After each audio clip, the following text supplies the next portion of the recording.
더불어민주당 진선미 의원입니다. 오늘 이 자리가 만들어지는 과정에서 경찰국이라는 그 상황을 목도하게 되는 현실이 참 너무 가슴 아프고 많이 속상합니다. 그래도 우리 직협에 저희가 만든 직협 너무 노력하고 계시는 거 지켜봤습니다. 또 상임위가 바뀌어서 또 더 열심히 노력해 주시는 의원님들이 계셔서 저는 상황을 보고 있었는데요. 오늘 이렇게 국가경찰위원회 권한 강화 방안에 관해서 토론회를 하게 됐습니다. 기존에 늘 권력기관, 경찰, 검찰, 또 국정원 관련해서 개혁을 늘 고민해 왔던 지난 10년이 파노라마처럼 스쳐가는 느낌입니다. 오늘 이 자리에서 노력해 주시고 또 함께 의견을 모아주실 우리 발제자, 토론자 분들께도 진심으로 감사드리고 함께 토론회를 개최해 주신 우리 의원님들, 이모선 의원님, 황윤아 의원님, 또 한정혜 의원님, 이해식 의원님 다 감사드립니다. 또 특히 국가경찰위원회 위원장님, 김호철 위원장님 오늘 오셔서 또 현장 축사해 주시는 거 또 진심으로 감사드립니다. 모쪼록 늘 사는 삶은 역사는 그런 것 같습니다. 늘 진보 앞으로만 나가는 것 같기도 하지만 또 한편으로는 멈춰 있기도 하고 뒤로 갔다가 또 그 뒤로 간 그 힘으로 더 세게 앞으로 나갈 수 있는 그런 힘을 우리가 발휘할 수 있을 거라고 생각하고요. 지금 경찰에서, 직협에서 또 여러 경찰분들 노력하시는 거 잘 지켜보고 있습니다. 모쪼록 우리가 힘을 모아서 더 좋은 방향으로 나아갈 수 있도록 최선을 다하겠습니다. 고맙습니다. 이렇게 이른 아침에 일찍 토론회에 참석해 주신 모든 분들께 진심으로 감사드립니다. 정말 위중한 시기입니다. 설마 이런 날이 올까 싶었는데 정말 막무가내로 경찰국을 신설하고 더 심각한 것은 시행 규칙을 통해서 주의 규칙을 만든 것입니다. 32년 전에 똑같은 시도가 있었는데 막아냈습니다. 이번에 우리 직협 민간계 회장님 참석하셨는데 정말 단식 투쟁을 불사하시고 삭발 투쟁 또 경찰 초유의 경찰서장 회의까지 개최해 가면서 막아내려고 했습니다만 못했습니다. 국회의원 한 사람으로서 정말 송구스럽다는 말씀 먼저 드려야 될 것 같습니다. 우리 김호철 위원장님 여기 참석해 주시고 계십니다만 경찰위원회는 민주경찰의 꽃입니다. 잘 아시다시피 32년 전 경찰법을 제정할 당시에 경찰청법이 아니라 경찰법이라 이름했던 까닭은 제2장에 경찰청에 앞서서 경찰위원회가 도입됐기 때문입니다. 누구보다 잘 아실 겁니다. 이런 정말 민주경찰을 지켜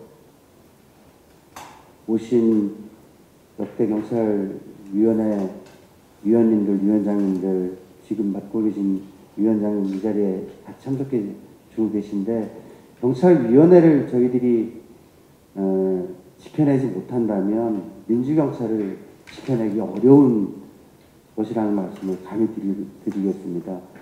행안부 장관의 통제는 행정 통제지 결코 민주적 통제가 아니라는 것은 너무나 잘 알고 있는 사실 아니겠습니까? 이런 억지 논리를 가지고 지금 시대를 역행하고 있는 이 폭주에 저희가 어떻게 맞서야 좋을지 오늘 발제를 맡아주신 그리고 토론을 함께 해주신 모든 분들 지혜 잘 모아서 우리 국회에서 힘껏 함께 공동대응하도록 하겠습니다.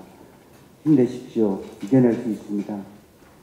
민주경찰의 역사 되돌릴 수 없습니다. 앞으로 가야 됩니다. 거기에 함께 하겠습니다. 감사합니다.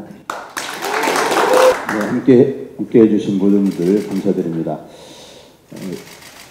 지난 8월 2일 경찰국 설치하는 시행령이 시행이 된 이후에 거리에서 만나는 우리 시민들, 최근에 저희 민주당이 전당대회 과정에 있습니다만은 많은 시민들께서, 경찰관이 아닌 시민들께서 경찰국 설치 좀 막아주세요. 이런 얘기를 저한테 많이 합니다. 그렇게 경찰국 설치를 막아달라는 시민들의 요구가 있기까지는 이 자리에 참석해 주신 우리 직협 여러분들의 목숨을 건 단식 투쟁, 삭발, 농성 등의 역할이 컸다고 생각합니다. 감사드립니다. 이제 오늘 이 토론회가 어찌 보면 지금까지는 경찰 설치는 잘못된 거야, 위헌이야, 위법이야 이렇게만 얘기하다가 이제 구체적인 대안을 모색하는 아마 첫 번째 의미를 부여할 수 있는 그런 자리가 아닌가 싶습니다. 오늘 제목부터 이제 경찰위원회의 권한 강화 방안인데요. 경찰국 설치를 무효로 만들어달라, 경찰국 없애달라. 그런데 이미 시행령은 시행이 됐지 않습니까? 그래서 경찰국을 없애는 가장 확실한 방법은 경찰위원회를 합의제 행정기관으로 만들어가지고 그래서 그거를 뭐 국무총리 소속이라든지 이렇게 바꾸고 그 다음에 경찰청을 경찰위원회의 집행기구화 한다면 경찰청과 행안부는 이제 남남이 됩니다. 전혀 별개가 됩니다. 전혀. 그렇게 되면 이렇게 확실한 경찰국 설치를 무위로 돌릴 수 있는 가장 확실한 방법이겠죠. 그런 확실한 방법을 이 동력을 받을 수 있게 사실 지난 정부 때도 이걸 진선미 의원님께서 발의도 해주셨는데 지난 정부 때 이게 결실을 맺지 못했거든요. 그래서 그러한 것이 결실을 맺으라고 이상민이 행안부 장관이 이렇게 멍석을 깔아준 거 아닌가 저는 그렇게 생각합니다. 이번 기회에 확실하게 경찰위원회 합의제 행정기관으로 만들고 또 경찰청을 합의제 행정기관인 경찰위원회의 산하의 집행기구로 이렇게 자리매김하는 그런 것이 확실히 좀 됐으면 좋겠습니다. 시행령 가지고 법을 무력화하는 일이 설마 벌어지랴 이렇게 생각했는데 실제로 막 계속 벌어지고 있지 않습니까? 경찰국 설치가 시작이었고 이제 또 입법으로 검찰청법을 바꿔놨더니 시행령으로 무위로 돌리고 이런 일이 벌어지고 있습니다. 국회에서 할 수 있는 일이 이제 입법으로 그걸 원위치시키는 그것이 가장 확실한 방법이라고 생각합니다. 여러분들과 함께 입법을 원위치시키시는데 국회의원의 한 사람으로서 무거운 책임감을 함께하겠습니다. 감사합니다. 겸손하게 준비해온 인사 말씀을 올리도록 하겠습니다. 아주 뜻깊은 자리를 마련해 주신 우리 진선미 의원님을 비롯한 여러 의원님들 그리고 참가자 여러분께 진심으로 감사의 인사를 드립니다. 무엇보다도 민감기 협의회 회장님을 비롯한 현장 경찰관님들 힘내시라는 말씀을 이 자리를 빌어서 또 드리고 싶습니다. 지난 3년간 경찰제도는 그야말로 급변해 왔습니다. 검경수사권 조정과 맞물려서 자치경찰제 시행, 국가수사본부 출범 등 경찰권의 분권, 분상과 개혁을 위한 중차 제한 제도 개편이 이루어져 왔습니다. 그런데 아쉽게도 경찰의 민주적 관리 운영을 위한 법상기구로서 경찰청 개청보다도 앞서서 출범한 국가경찰위원회는 그 변화의 중심에서 벗어나 있었습니다. 국가경찰위원회 권한 강화에 대한 다수의 법안이 우리 진선미 위원님의 노력을 통해서 발의되고 시도가 되었지만 실질적인 논의와 진전은 참으로 좀 더뎠습니다. 지지부진하던 중에 새 정부 출범과 동시에 다 아시다시피 경찰에 대한 민주적 통제를 강화한다는 명분으로 행정안전부 경찰제도 개선 자문위원회가 발족되는 것을 시발로 행정 입법 절차마저 속성으로 진행되어서 결국은 경찰국 신설, 소속청장 지휘규칙이 이미 8월 2일부터 시행되고 있습니다. 다시 한번 말씀을 드리지만 경찰의 중립성, 책임성, 독자성 보장을 위해 경찰청을 독립한 중앙행정기관으로 설치하고 경찰의 민주성, 공정성 확보를 위해 경찰위원회를 합의제 의결기관으로 설립하는 등 민주적 경찰제도를 도입한 정부조직법과 경찰법의 재개정 취지 그리고 광복 이후의 경찰 관련 입법 연역을 고려할 때 경찰에 대한 민주적 통제는 국가경찰사무에 관한 전속적인 심의 의결기관인 국가경찰위원회의 위상과 권한을 강화함으로써 정부 조직법과 경찰법의 취지를 올바로 구현하는 법 개정을 중심으로 발전시키는 것이 합당합니다. 다행히도 최근 들어서 국가경찰위원회의 실질화에 대한 국민적, 사회적 관심과 지지가 어느 때보다도 높아져 있습니다.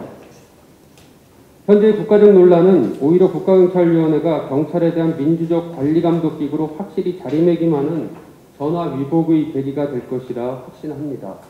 아무쪼록 오늘 토론회에서 실질적인 국가경찰위원회 권한 강화 방안이 도출되어서 국가경찰위원회 실질화 법안이 조속히 입법이 되도록 소중한 자양분이 되기를 희망합니다. 더불어 이번 토론회를 시발로 국회 차원의 각별한 노력과 조치와 또 주권자이신 국민들이 더 많은 관심과 지지가 뒤따르기를 고대하겠습니다. 감사합니다. 네, 오늘 의미 있는 자리를 만들어주신 진선미 의원님, 임어선 의원님, 황운하 의원님께 다시 한번 감사의 말씀을 드리고요. 더군다나 공사담화한 가운데 자리를 갖게 해주신 김어철 위원장님에게도 감사의 말씀을 올리겠습니다. 사실 그 경찰위원회의 그 전신을 우리가 한번 생각해 보면 공안위원회에서 그 기원을 찾을 수 있지 않을까 생각합니다. 헌법적 공식 기관으로서 등장한 것이 1960년으로 생각을 할 수가 있다고 생각됩니다. 그 당시에 우리 그 대한민국 국민들이 어떻게 본다면 타인에 의해서 주어진 외생적 변수로서의 민주주의가 아니고 정말 내가 느끼는 내생적 변수로서 민주주의, 경찰의 중립화라고 하는 것을 감각하게 했고 그것의 부산물로서 경찰 중립화의 이념적 가치가 등장을 했고 그것을 구체화하고 실효화하는 그런 공식 기구가 바로 공안위원회였다. 오늘날 국가경찰위원회의 전신이 아닌가 생각이 됩니다.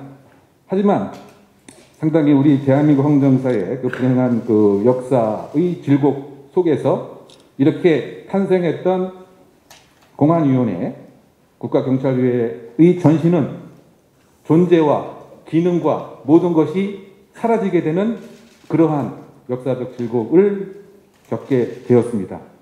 하지만 1987년 우리 대한민국 국민의 민주화의 여봉과 운동으로 다시 그 법적 생명력을 부여받고 결국 1991년 재탄생하게 된 것이 우리 국가경찰위원회의 짤막한 연원적 요약이 아닌가 생각을 합니다. 다만 우리 경찰이 어떻게 본다면 제가 그 경찰을 연구하는 학자로서 대한민국 경찰의 그 특징이 있습니다. 어떻게 본다면 역사적 과오일 수도 있는데요. 초기에는 사실은 경찰 조직 자체가 정치 세력 그 자체였습니다. 또 어느 시기에는 이 정치 세력 간의 역학적 관계에서 의도적인 또는 타의에 의해서 또는 자의반 타의반식으로 결정적인 역학 관계에 매개적 역할을 했죠. 또 어떤 시기에는 오히려 특정 정치 세력의 전위대로서 기능을 했던 것도 사실입니다. 하나의 그 아픈 과오가 아닌가 생각됩니다. 그래서 국가경찰위원회의 본질은 이와 같은 우리 사회의 민주적 제도를 사회적으로 방해하기 위한 그러한 속성을 갖고 있는 것이 아닌가 저는 그런 생각을 하고 있습니다. 하지만 그럼에도 불구하고 1991년 이후 현재 이르기까지 어떻게 본다면 정치권에 경찰을 여전히 두고 싶은 나름대로의 욕심, 정치적 욕망 때문에 사실 실질화는 상당히 부족했다. 아까 우리 황 의원님 잠깐 말씀을 하셨지만 오히려 전화위복으로 삼아서 행안부 장관의 인사대청권의 실질화가 아니고 정말 실질화가 필요한 것은 국가경찰위원회의 기능이 아니겠느냐. 오히려 전화위복으로 삼아서 정말 이 경찰의 중립화와 또 현장에서의 업무 수행에 보탬이 될 수 있는 그러한 국가경찰위원회의 재탄생이 지금 필요한 시점이다. 그래서 상당히 오늘 의미 있는 자리라고 생각이 듭니다. 사회자의 그 역할은 적정한 시간을 잘 배분하고 우리 이 참석자들로 하여금 뭔가 흥미도 있고 집중할 수 있는 이런 역할을 잘하는 것이 중요한 기능이 아닌가 생각됩니다.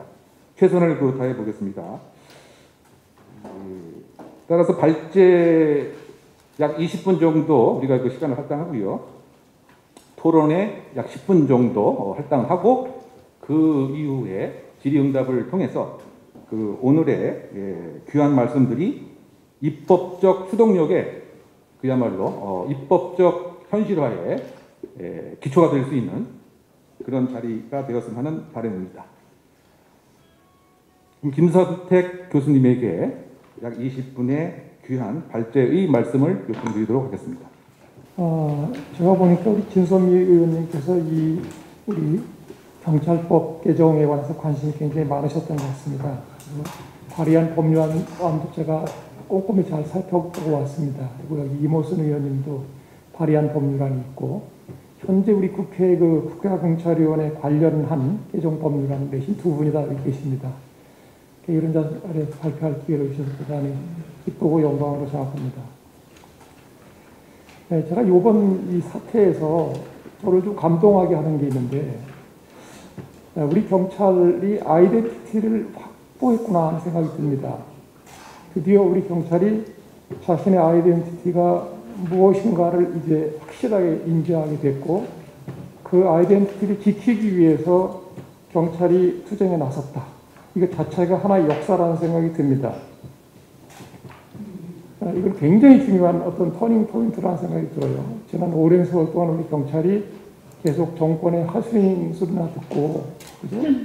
뭐 순사냐 아니냐 이런, 그죠? 말을 들어왔는데, 이번에는 우리 경찰이 스스로 국민이 우리의 주인이다. 그죠? 국민의 전체에게 오로지 봉사하겠다. 이런 확실한 신념을 가지고 이번에 경찰이 발언을 한 거, 이것만으로도 굉장히 큰 진전이다. 지난 몇 년 동안에 우리나라에서 경찰 제도를 바꾸고 뭐 개혁하고 이렇게 하면서 도달한 굉장히 중요한 지점이라는 생각이 듭니다. 그리고 현재 이런 상황에서 경찰국이 유지될 수 있겠는가? 불가능할 거로 봅니다. 제 생각에는. 그리고 현재 경찰국이 설치돼서 뭐 가동은 시작했지만 매우 불안정한 상태다. 왜 그러냐면 현재 경찰국 업무를 보면 경찰위원회하고 충돌하는 게 너무 많아요. 그리고 또 행안부 장관에게 주어진 경찰법이나 경찰공무원법상의 그 권한들을 훨씬 넘고 있습니다. 그래서 이게 이런 형태로 어떻게 유지되겠는가? 그리고 이상민 행안부 장관 본인도 스스로 이 경찰국이 뭐 항구적 조직이 아니고 당장에 청와대 민정비서관실을 없애다 보니까 그냥 경찰 통제를 방임할 수 없으니까 만든 거다. 물론 뭐 변명인지는 모르지만 어찌됐든 매우 불안정한 지위에 놓여 있다. 그래서 저는 이게 지속 가능한 시스템은 아니라고 생각합니다. 그럴 수도 없다. 불가능하다. 왜냐하면 우리 경찰이 이미 경찰이 무엇인가에 대한 확고한 믿음을 갖고 있기 때문에 가능하지 않을 것 같습니다. 제가 아무리 봐도 이게 어떻게 가능하지? 이런 생각이 듭니다.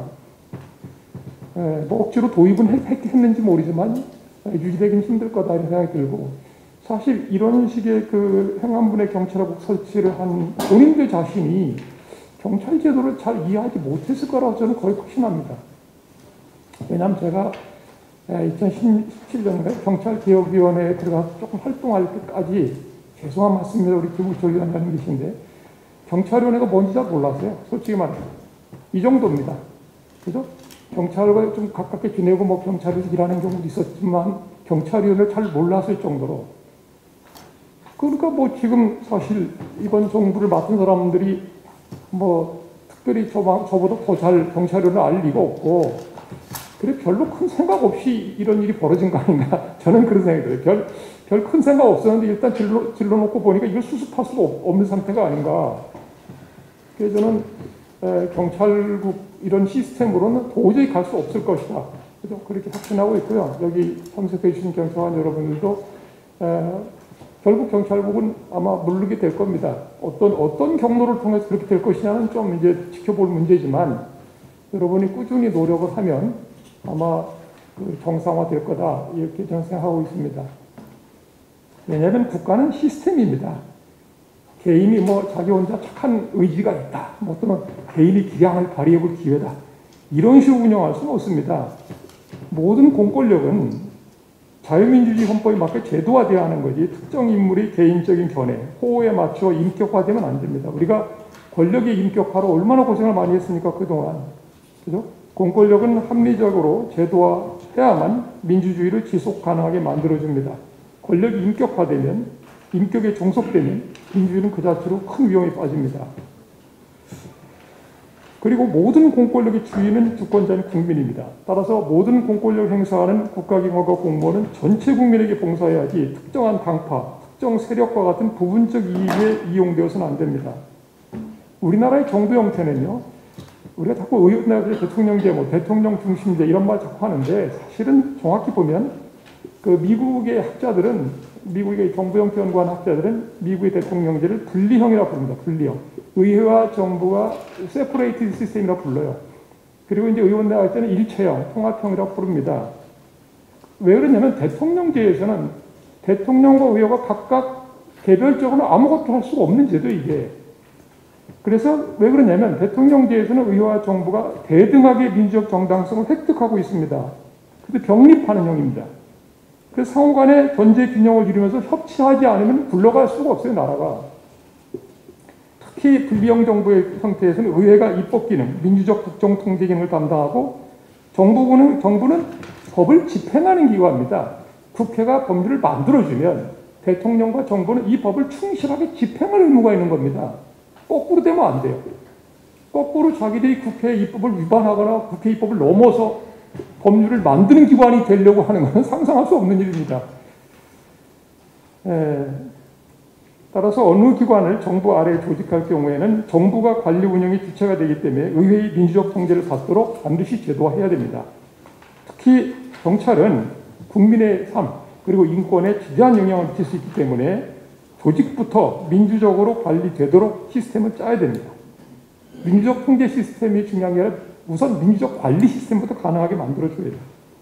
한국의 정치 문화를 보면 경찰이 만약 행정 권력이 종속될 경우에는 정권의 이해관계에 따라 움직일 가능성이 굉장히 높습니다. 지금 경찰국 처지처럼 경찰을 행정 권력이 종속시키게 되면 이때 행안부 장관은 경찰을 통제하는 게 아니라 경찰을 관리하는 기관이죠. 경찰을 지배하는 기관이 되는 겁니다. 그죠? 경찰이 지휘 통제부가 되는 거죠. 이렇게 되면 어떤 문제가 있냐면 정권에 독이 됩니다. 왜냐하면 경찰이 손쉽게 동원할 수 있는 물리적 도구라고 생각하게 되면 우리 과거사를 보십시오. 정권이 이해갈등이 아주 심각한 상황이 되면 원래 민주주의 국가는 설득과 토론을 하는 겁니다. 근데 그렇게 안 하고 손쉬운 방식이죠. 물리력을 쉽게 동원하고 싶은 충동에 사로잡히게 돼요. 굉장히 위험합니다. 충분히 소프트한 방식으로 국민들과 설득, 토론을 쭉 해서 문제를, 갈등을 풀어나가야 되는데 그게 이제 굉장히 지난하고 힘든 과정이니까 그냥 물리력으로 해결하자. 이번에 대우조선 해양 경우에 사건에 있어서 특공대를 한번 투입해볼까? 이렇게 쉽게 생각하는 거예요. 큰일 납니다. 그래서 우리가 용산 참사 같은 게 발생하고 백남기 농민 물대포 사건이 발생한 거예요. 여기 잘 아시지 않습니까? 큰일 납니다, 이거는. 그래서 제 생각은 경찰은 통제하기 전에 이 경찰력을 행사하는 것을 관리하는 기구를 잘 짜야 돼요. 그게 민주적 관리 기관이 돼야 됩니다. 그래서 민간인으로 구성되는 경찰위원을 설치하고 그 소속하에 집행기관으로 경찰청을 두자. 이 시스템이 최선이라는 점은요, 이미 역사적으로 합의된 겁니다. 그동안 경찰력이 정치 권력에 의해서 오남용되거나 민주화운동이 고비에 이를 때마다 시민들과 경찰은 항상 한편이었어요. 경찰위원을 도입하자 하고 목소리를 냈고, 그죠? 그런 입장을 견지해 왔습니다. 그런데 정치인들은, 죄송합니다. 정치인들 몇 분 계신데, 참 이상한 태도를 보여왔습니다. 자신들이 야당일 때는 경찰위원을 도입하자 주장하다가 여당으로 변하면 갑자기 반대하는 이 모순적인 태도를 계속 반복해왔어요. 근데 여기서 알 수 있는 건 어쨌든 정치인들도 야당일 때는 찬성했다는 거죠. 시민들도 다 찬성했고 경찰도 다 찬성했다는 걸 보면 역시 아, 경찰위원회가 답이구나. 그건 답은 맞구나. 근데 정치인들이 여당이 되면 경찰을 이용할 생각으로 딴 마음을 품는구나. 그죠? 이걸 알 수 있게 됩니다. 분명히. 사실 우리 경찰위원회 역사는 국민들이 잘 모르셔서 그렇지 굉장히 긴 역사가 있어요. 1947년에 벌써 미군정 때 중앙경찰위원회를 만들었습니다. 53년에도 정부에서 국무에서 의결까지 했어요. 경찰위원회 설치안을 가지고. 54년, 55년 야당에서 공안위원회 설치안이 나왔고 이것이 60년 4.19 혁명 후에 헌법에까지 아예 그죠? 정책 중립국을 만들자고 해놓고 정보조직법을 개정해서 공안위원회 설치했던 겁니다. 그런데 5.16 군사정변은 중단됐죠. 72년 야당에서 공안위원회를 설치하자고 경찰조직 고반을 냈다가 유신조치로 논의가 중단됐습니다. 87년 60민주항쟁 때도 여소야대 상황에서 야3당이 각각 내기도 하고 통합안도 냈었어요. 근데 이 3당 합당으로 논의가 중단됐습니다. 사실 현행경찰법안은요, 출생 과정에서 조금 유감스러운 점이 있습니다. 이때 3당 합당된 이후에 사실은 이게 변칙적인 날치기 처리된 법입니다. 너무 아쉽게도. 이때 사실 표결도 계산도 못했어요. 너무 정신이 없어가지고.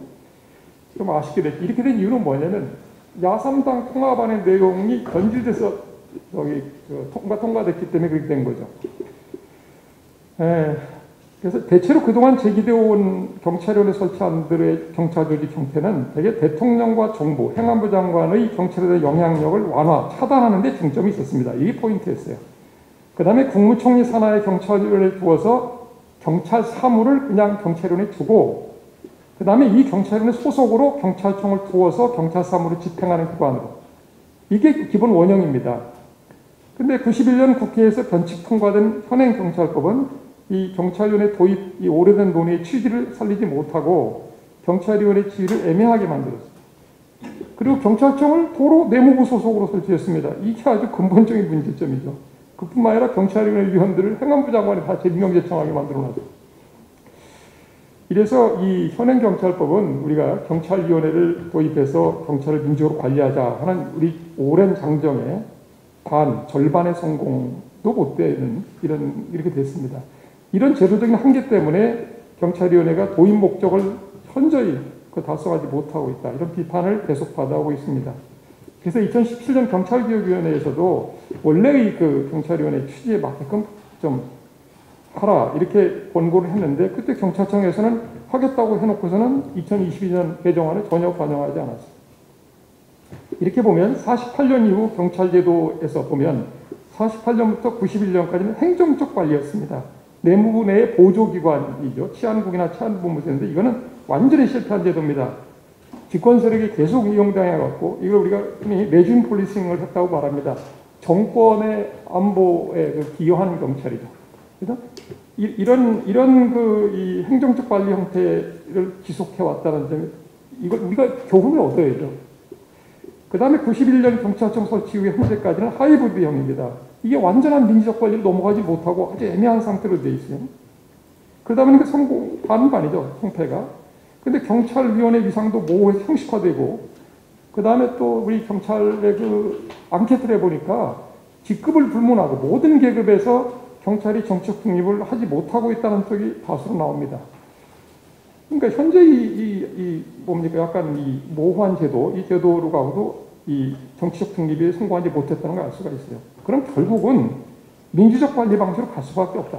제가 일부러 총리 소활이라고 써놓은 건 일본 공안위원회 때문에 써놓은 겁니다. 이 소활이라는 말은 소속보다 훨씬 완화된 느슨한 형태를 말하는 거예요.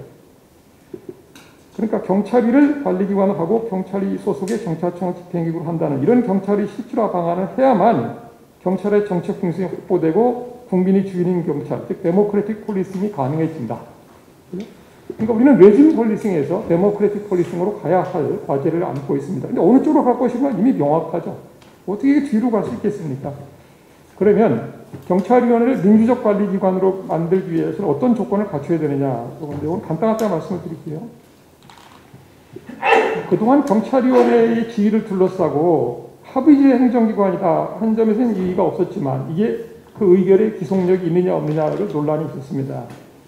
그래서 심지어는 자문위원회에 불과하다 이런 말도 있고 또 그동안 경찰위원회 제도를 연구한 각종 문헌을 보면 자문위원회에 불과한 의견을 피력한 사례가 적지 않습니다. 상당히 많습니다. 근데 조금 제가 보기에는 법률의 문헌이라든가 제도의 입법 취지 같은 거 제대로 이해 못하는 견해들인 거 아닌가 이런 생각 갖고 있습니다. 예를 들면 우리 그 국가경찰위원회는 그 심의 의결기관으로 명시되어 있고 단순 자문기관으로 되어 있지도 않고요. 그 다음에 심의 의결을 반드시 해야 되는 사항들을 열거하고 있어요. 그리고 이 국가경찰에서 심의 의결되는 것 가운데에서 그 행안부 장관이 적정하지 아니한다 이렇게 판단이 되면 그냥 무시할 수 없고 제의를 요구하도록 되어 있습니다.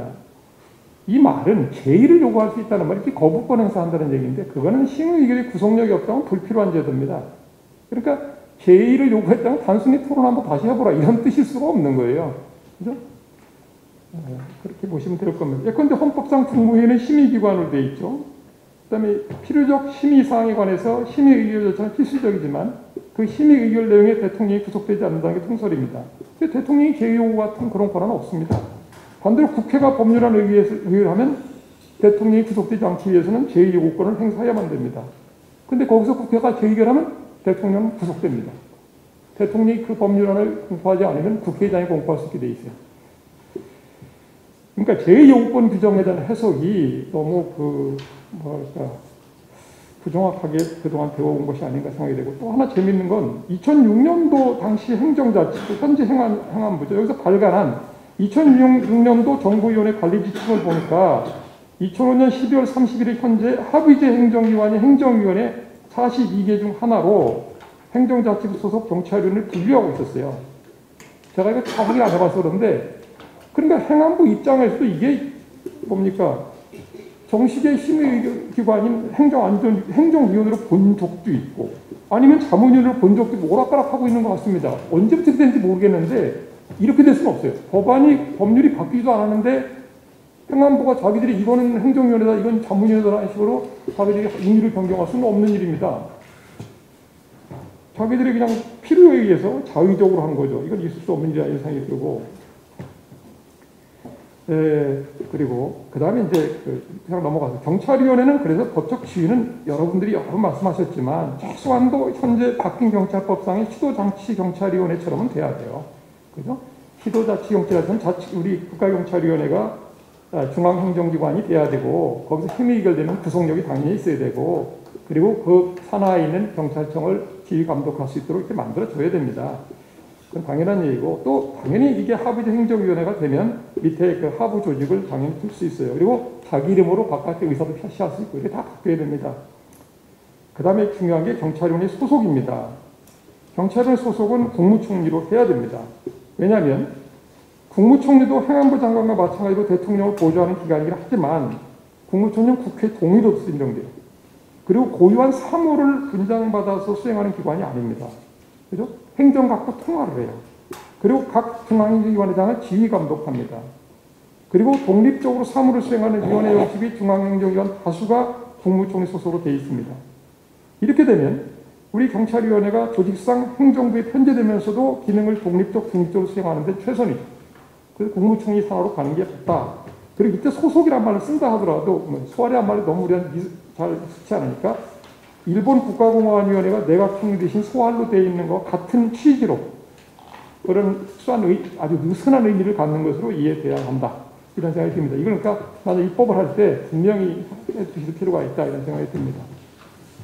그 다음에 경찰청은 반드시 경찰위원회 산하로 보내야 됩니다. 이게 안 되면 의미가 없어요. 경찰위원회와 경찰청은 바늘과 실과 같이 연결되어 있어야 비로소 경찰의 민주적 관리 통제가 가능해집니다. 경찰위원회는 경찰청이 실무적으로 수행하는 경찰 사무에 대해서 민주적 관리, 민주적 통제를 존재 근거로 하는 기관입니다. 그래서 경찰위원회가 경찰청을 직접 관리하는 시스템을 만들지 않으면 취지를 달성할 수가 없습니다. 사실 이 두 기관은 좀 재미있는데요. 국가경찰위원회의 소관 사무를 경찰청이 다 실시하지만 둘 다 중앙행정기관입니다. 상당히 재미난 시스템이죠. 일반적이진 않은데 아주 특수한 건데 그렇게 되게 됩니다. 그 다음에 또 하나 중요한 게 뭐냐면 결국 경찰위원회 구성을 어떻게 할 거냐. 이것도 대단히 중요하죠. 이 경찰위원회 위원 구성은 초당파적으로 될 수 있게끔 제도를 짜야 됩니다.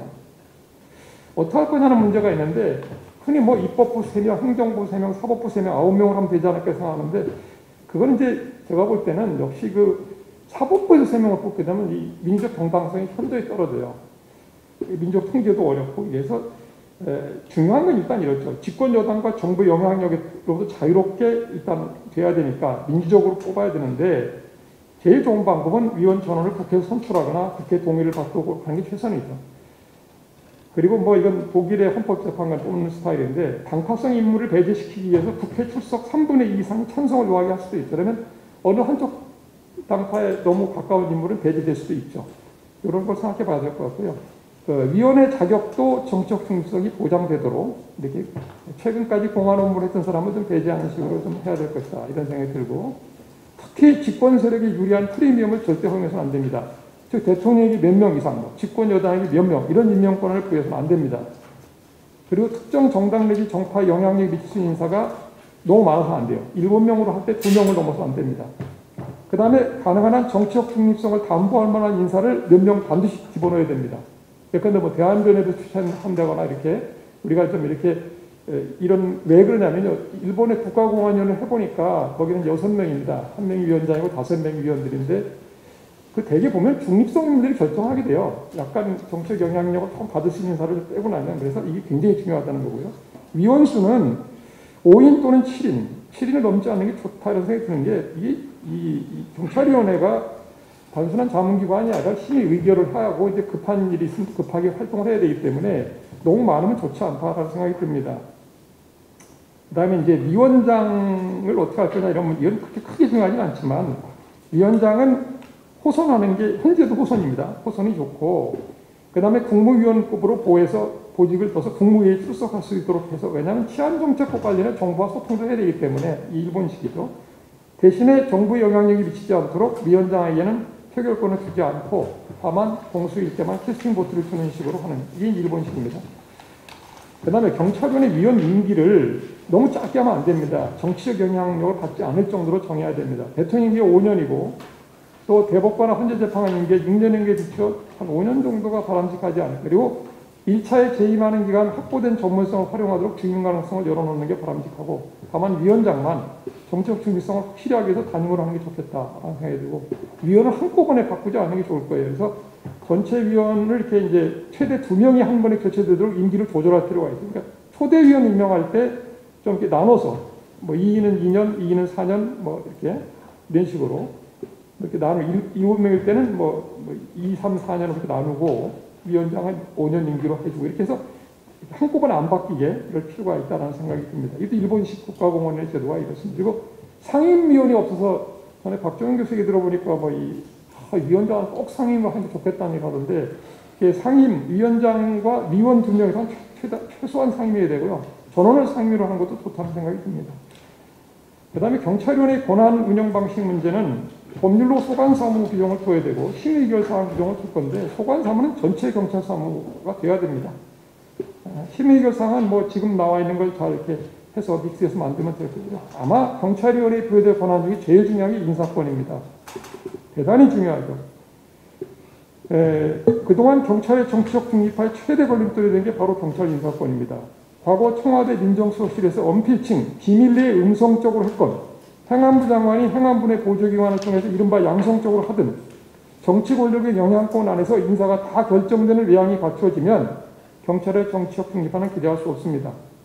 특히 경찰을 움직이는 고위직, 즉 총경 승진부터 인사권은 반드시 경찰인사위원회와 경찰청을 거쳐서 경찰위원회에서 확정하는 식으로 이렇게 가지 않으면 안 됩니다.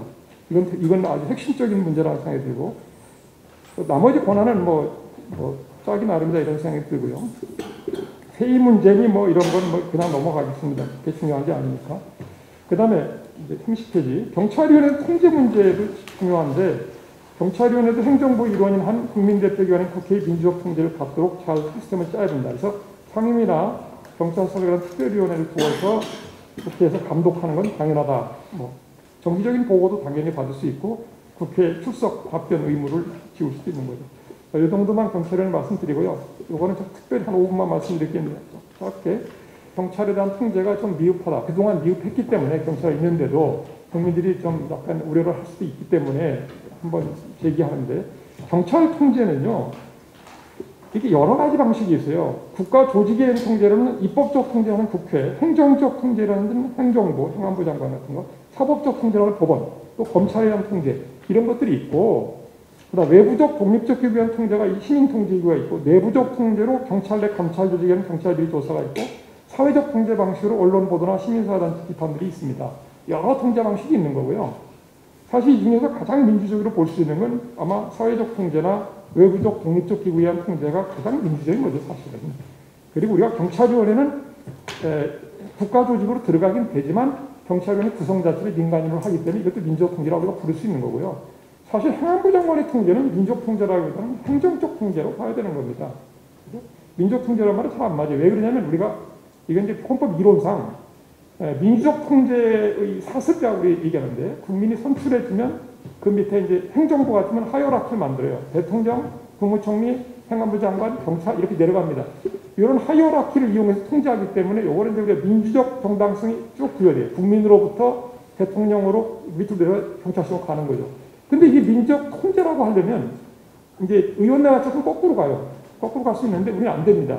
왜냐하면 대통령이 5년 임기를 고정적으로 보장받고 있고 5년 내에 책임을 지는 게 없습니다. 탄핵될 게 없기 때문에, 탄핵은 뭐 일상적인 게 아니기 때문에, 사실은 그 의원 대통령제에서는 그 대통령과 정부에 의한 경찰 통제가 민주적 통제라고 부르는 건 좀 곤란하다는 생각이 듭니다. 그렇지 않다는 생각이 들고, 어쨌든 뭐 저는 그 경찰위원회뿐만 아니고 시민적 통제기구를 반드시 만들어야 된다고 오랫동안 주장해 왔습니다. 반드시 해야 된다는 생각이 들고, 이 민주적 통제기구는 뭐냐면 국민들이 그때 경찰에 대한 민원을 제기하면 그 민원을 받아서 자기네가 직접 조사할 수 있는 기관이에요. 조사해서 필요하면 자기들이 뭐 범죄 혐의가 있으면 뭐 검찰에 넘길 수도 있는 거고, 징계 사안이 있으면 그 경찰 내부 감찰기구로 넘길 수도 있는 거고, 뭐 여러 가지 할 수 있는 겁니다.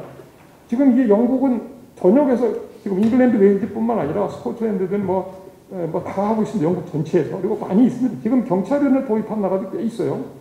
특히 영국의 IOPC의 경우에 현재 1000명이 넘습니다. 직원이.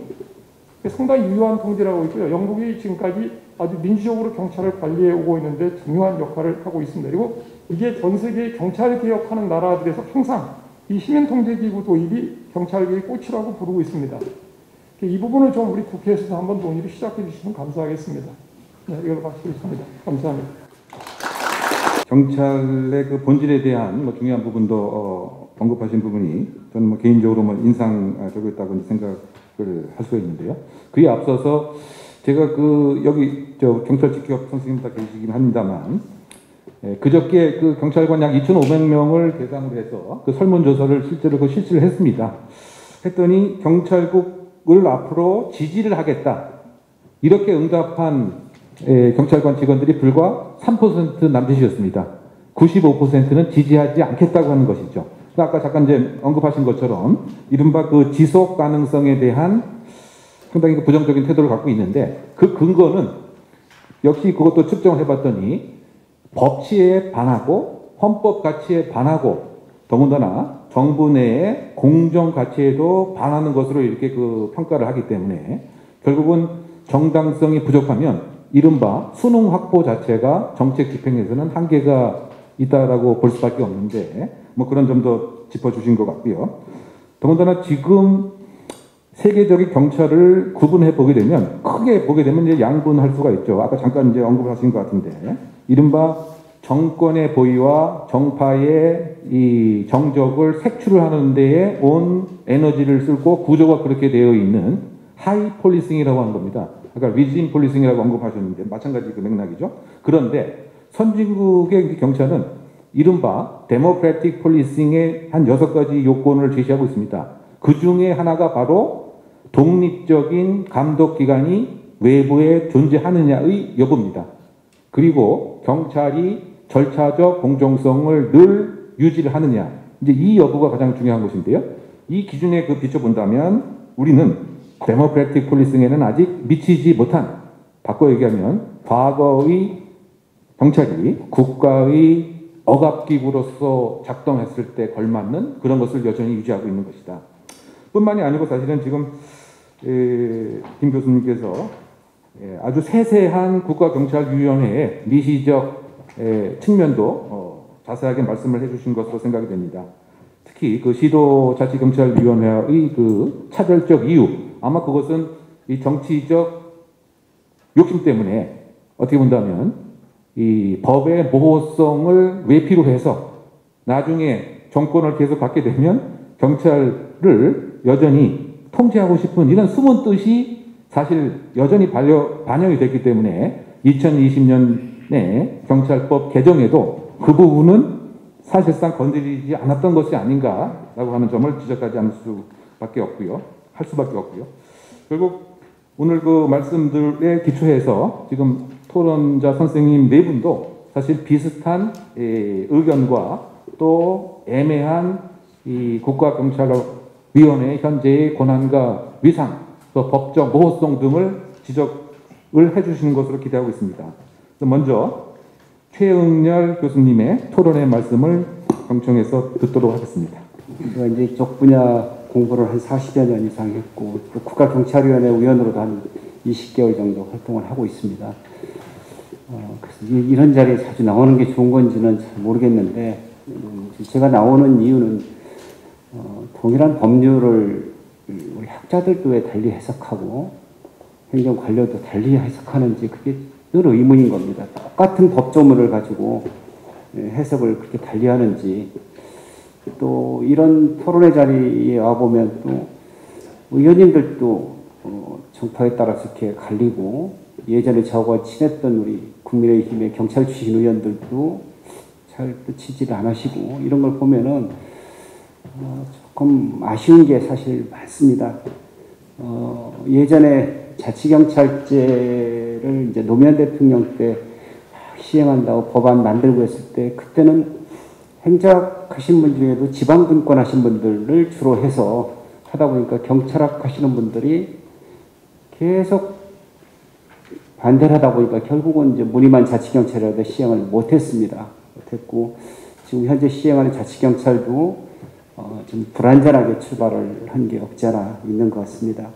사실 제가 현재 경찰위원을 하고 있고, 지난 경찰국 설치했을 때까지, 또 어저께도 회의를 했습니다만은, 저희가 계속 그 부당하다는 주장을 계속 해왔고, 또 그날 기자회견을 통해서 국가경찰위원회 권한 강화 이렇게 되어 있는데, 사실 실질화가 되면은 저희 의원들은 언제든지 그만둘 용의가 있다 이렇게 했는데, 우리 이모선 의원님 발의한 지난 7월 15일 날인가요?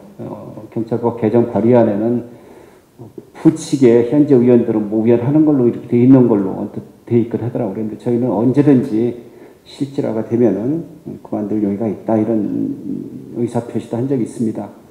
그래서 저희 위원회를 하면서 한 달에 한 번 하던 걸 2019년부터 2번씩 하는데, 아마 이번 위원회가 제일 회의를 자주 하는 것 같아요. 경찰국 신설로 인해서 아주 수시로 회의를 하고 있고요. 우리 쪽, 이건 우스갯소리가 될지는 모르지만, 우리 여기 이용혁 교수님을 비롯해서 우리 경찰학 분야를 전공하는 사람들은 자치경찰 때문에 계속 하다가 연구거리가 떨어지려고 하면 이런 걸 자꾸 주는 게 아니냐, 이 우스갯소리로 예, 그런 얘기들 하는 걸 들었습니다. 제가 이 토론문을 처음에 이제 받았을 때 권한 강화 필요성, 저는 이런 주제로 말씀을 드렸기 때문에 토론문을 미리 적어서 보내드렸습니다. 여기 나와 있는 내용을 중심으로 제가 말씀을 드리겠습니다. 김선택 교수님의 국가경찰위원회 정상화 방안, 시민에 의한 경찰통제기구 발표문 잘 읽어봤습니다.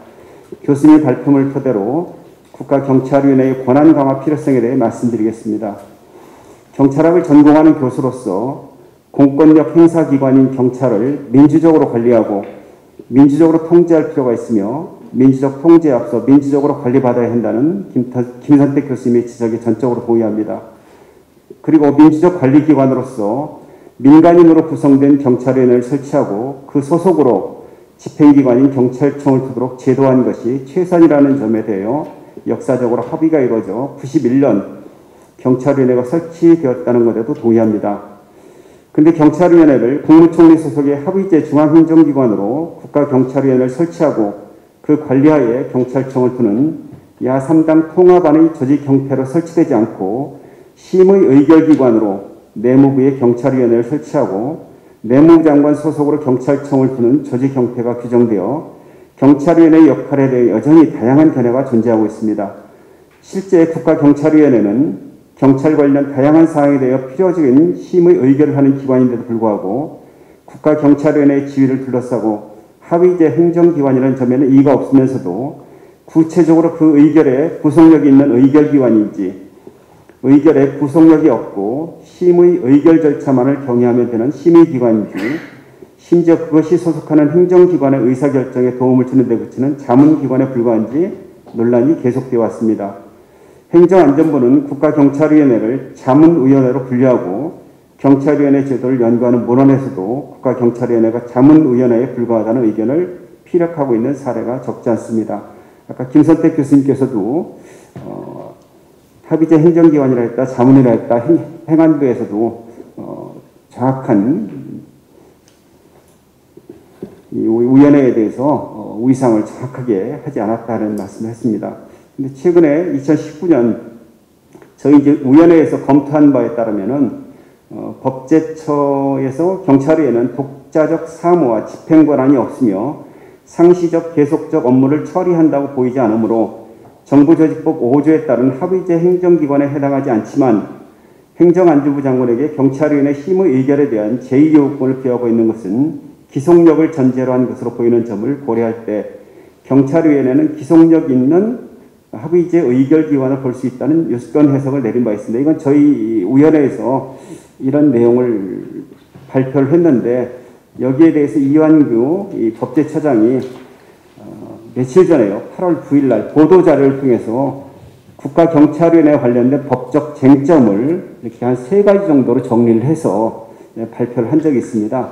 아마 여기에 따른 대응 방안을 수립하는 것이 좋지 않을까 하는데요. 첫째는 행정안전부의 경찰국을 신설한 것은 행정안전부 장관의 업무 수행을 위해 직제를 개정하여 보조기관을 설치하는 것으로 국가경찰과 자치경찰이 조직 및 운영에 관한 법률상 국가경찰위원회 심의 의결이 필요한 사항이 아니다. 저희는 이게 심의 의결 사항이 필요하다 이렇게 했는데도 아니라고 했고요. 둘째는 행정안전부 장관 소속의 경찰국보다 국가경찰위원회의 실질화가 필요하다는 주장과 관련하여 경찰법에 의하면 국가경찰위원회는 경찰 업무를 관장하는 합의제 행정기관이 아니며 경찰법 제10조에 따른 사항에 대해서 심의 의결하는 권한만 가진다. 따라서 국가경찰회는 경찰청을 지휘 감독하는 기관이 될 수 없다고 주장하고 있습니다. 이에 대한 근거로 2020년 12월 22일 경찰법을 국가경찰과 자치경찰의 조직 및 운영에 관한 법률로 전면 개정하였는데 자치경찰제 도입에 따른 시도자치경찰위원회는 합의제 행정기관으로 규정하였으나 국가경찰위원회 실질화를 위한 개정은 없었고 국가경찰위원회는 그 시도자치경찰위와 달리 합의제 행정기관으로 명시하고 있지 않을 뿐만 아니라 행정기관으로서 그 의사를 대외적으로 표시할 수 있는 법적 권한을 규정하고 있지 않다 이렇게 얘기하고 있습니다. 근데 똑같이 이석연 법제처장님은 전혀 다르게 견해를 밝히고 계십니다. 셋째입니다. 국가경찰위원회의 성격과 관련해서 법제처는 아까 앞에서 읽은 겁니다. 2019년에 합의제 행정기관의 성격을 가지고 있다라고 했는데 법제처에서는 이걸 공식적으로 부인하고 있습니다. 이 유권 해석을 할 경우에는 법제 업무 운영 규정에 따라 법령 해석 심의위원회의 심의를 거쳐 회신하는데 2019년 2월경 자치분권위원회에서 국가경찰위원회가 합의제 행정기관인지 성격을 검토하는 과정에서 실무 차원의 회의 자료로 비공식 검토 의견을 전달한 일은 있으나 이를 법제처의 공식적 유권 해석이라고 하는 일부 주장은 사실이 아니다. 이렇게 이제 국가경찰위원회에서 공식적으로 제기했던 것에 대해서 이런 식으로 답변을 하고 있습니다.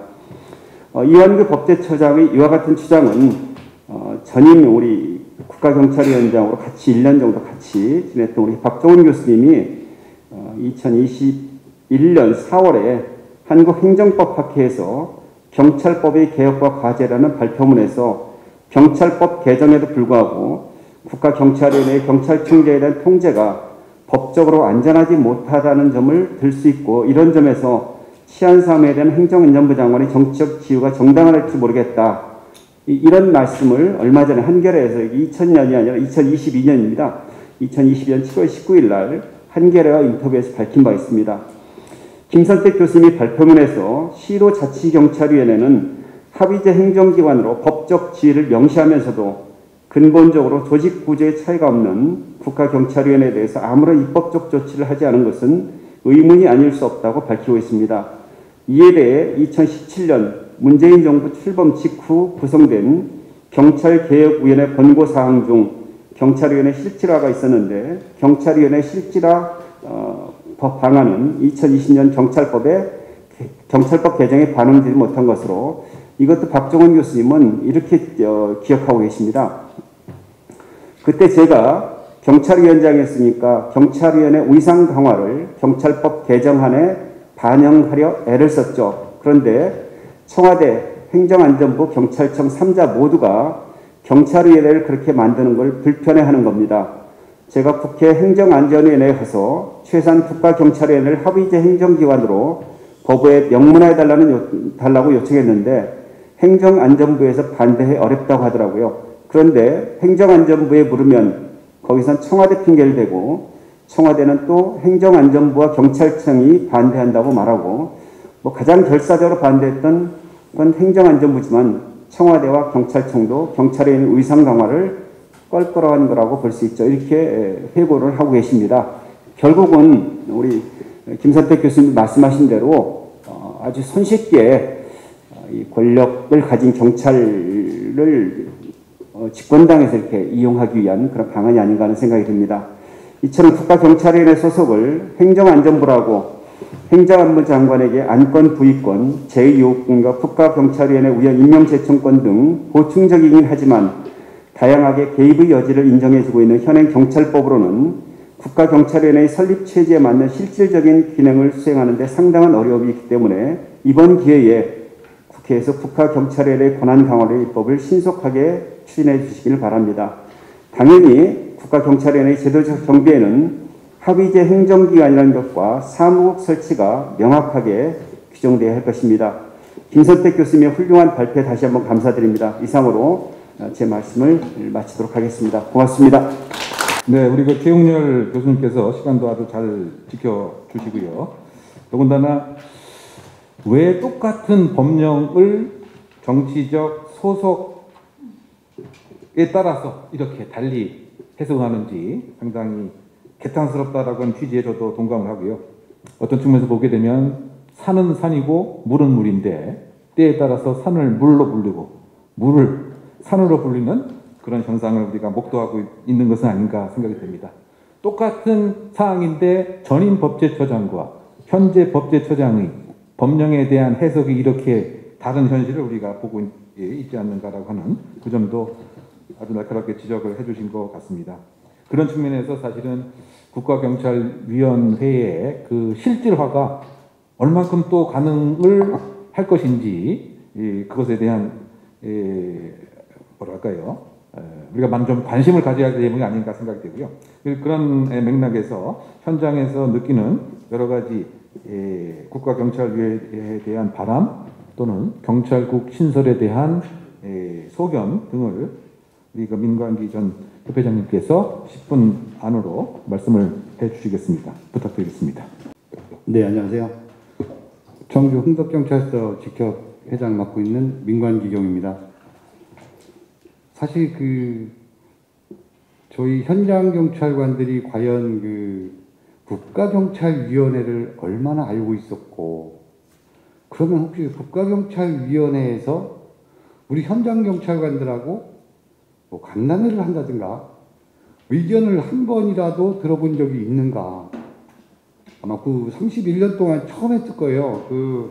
저희들이 머리 깎던 날, 삭발식 하는 날 7월 4일 날 국가경찰위원회와 경찰 직접 간에 간담회를 했어요. 근데 여기 사실 오늘 토론회에 참석하신 분들은 다 머리를 삭발하신 분들이라 여기 간담회 참석을 못했어요. 근데 저희들이 이제 우리 진선미 의원님도 계시지만 아마 2년 전에 직장협의법 통과하면서 저희들이 감사패 드렸고, 또 우리 여기 이모선 의원님도 계시지만 경찰청 사장님으로 계실 때 우리 현장활력회의라는 지금 현재 77년이지만 불과 현장 경찰관들이 부당하고 불합리한 거에 대해서 이야기를 하기 시작한 것이 불과 3년, 4년 그 정도 된 것 같습니다. 아마 그 진선미 의원님께서 그런 생각하셨을 것 같아요. 공무원 직장협의회가 22년이 됐는데 저희들이 20년 만에 가입을 했거든요. 근데 20년 동안 대한민국에서 공무원 사회에 직장협의회가 있을까? 아마 아무도 모르실 거예요. 노동조합은 있는 줄 아시겠지만 공무원 사회에서 직장협의회가 있는 게 몇 군데나 될 것인가? 175군데나 됩니다. 어마어마하게 많습니다. 그런데 경찰관이 가입이 되면서 2년 만에 사실은 연합법을 개정을 해서 통과를 시켰잖아요. 그래서 이제 국민들이 경찰에 노동조합은 없는 걸 아는데 직장협의회가 있는 건 다 안다고 그러시더라고요. 그래도 2년 동안 그 현장의 목소리를 내려고 우리 회장님들이 많이 노력해 주시고 뛰어다니신 거에 대해서 이 자리를 빌어서 다시 한번 그 감사하다는 말씀을 드리고요. 사실 뭐 여기 교수님들, 변호사분, 그 다음에 전문가 선생님들 계신데 사실 현장 경찰관이 토론을 한다고 해도 사실 전문 지식을 뭐 짧은 기간 안에 습득하는 것도 좀 어려운 부분이 있습니다. 그래서 저희 요즘 회장님들이 많게는 뭐 80명, 지난번에 한 180명 정도까지 참석해서 오늘 뭐 한 20명 정도 회장님들이 참석하셨는데 사실 요즘 머리가 아프다고 저녁 때마다 저한테 이야기를 합니다. 공부하느냐고 머리가 아프대요. 그래서 너무 공부하려고 하지 말고 우리가 그 추구하는 것, 우리가 생각하는 것, 우리가 앞으로의 그 경찰이 우리 국민들한테 할 수 있는 방향만 가닥을 잡고 시간이 날 때 우리 그 교수님들이 발제한 발제문이라든가 토론문, 그 다음에 국회에 들어와서 국회에서 보면 이제 각종 토론문들이 계속 그 사이트에 올라와 있거든요. 그래서 이제 그런 걸 가지고 시간이 날 때 좀 공부를 하시고 좀 이렇게 이야기를 하고 있거든요. 저희들이 그 과연 경찰위원회의 위상을 강화시키면 현장에선 어떤 도움이 될 것인가에 대해서 이번에 많이 생각을 했어요. 경찰청장을 누가 움직이지? 경찰지휘부를 누가 움직이지? 국회의원이 움직인다고만 생각을 했지 국가경찰위원회에서 움직인다는 생각은 사실 많이 해보지 못했거든요. 그런데 직급상으로 보면 경찰청장은 차관급 대우를 받고 국가경찰위원장은 장관급 대우를 받아요. 그렇다고 본다면 경찰청장보다 우회로 봐야 되는데 우리 경찰관들은 그 생각을 못한 거예요. 경찰청장이 현장에서 우리 이걸 요구합니다, 원합니다라고 했을 때 경찰청장이 안 해주면 국가경찰위원장님을 만나 뵙고 권고안을 내려보냈어야 되는데 이런 생각을 못했어요. 그러니까 규칙이라든가 훈령이라든가 이런 부분들에 대해서 좀 현장 경찰관들이 이런 규칙들, 이런 훈령들은 30년 전에 우리 근무 형태라서 바꿔야 되는데 이걸 어디 가서 바꿀 것인가? 법으로 할 수 있는 거는 사실은 국회도 많이 쫓아다니고 법도 좀 발의해달라고 하고 수정해달라고 하고 이렇게 요구를 했는데 31년 동안 국가경찰위원장님을 만날 생각들은 해본 적이 별로 없어요. 제가 작년에 참 아이러니하게 3번 경찰 직장협의회랑 간담회를 하자고 요청을 했었습니다. 지금 김호철 위원장님이 아니시죠. 박정훈 위원장님이실 때죠. 근데 간담회를 한 번도 열어주지 않았어요. 이유는 뭐냐? 경찰 지켜본 연합회가 없다. 니들이 요구하는 건 각 경찰서장한테 요구를 해라.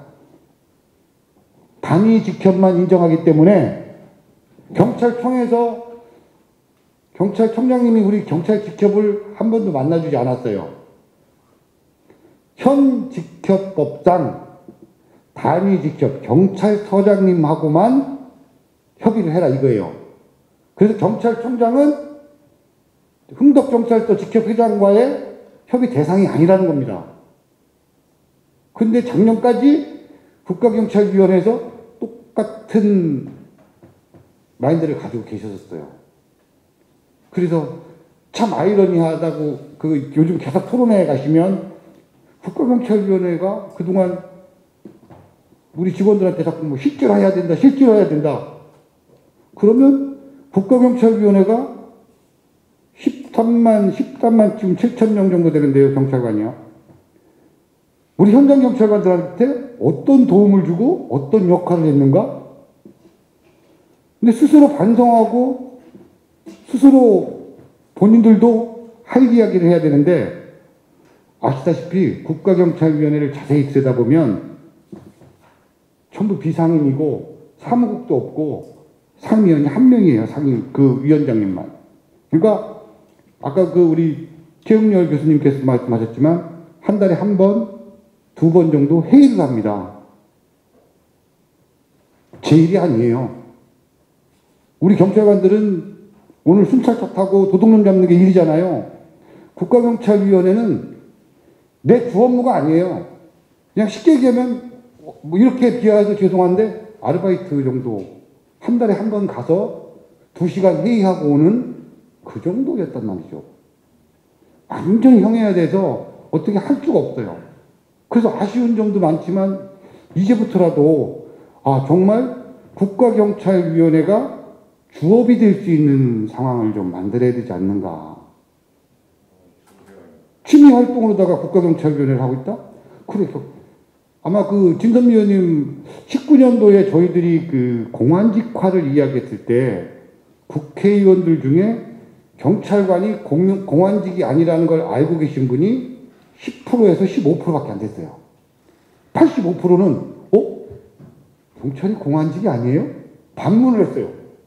저희들한테. 그러면 우리 경찰관들은 국가경찰위원회가 있었어? 뭐 하는 데지?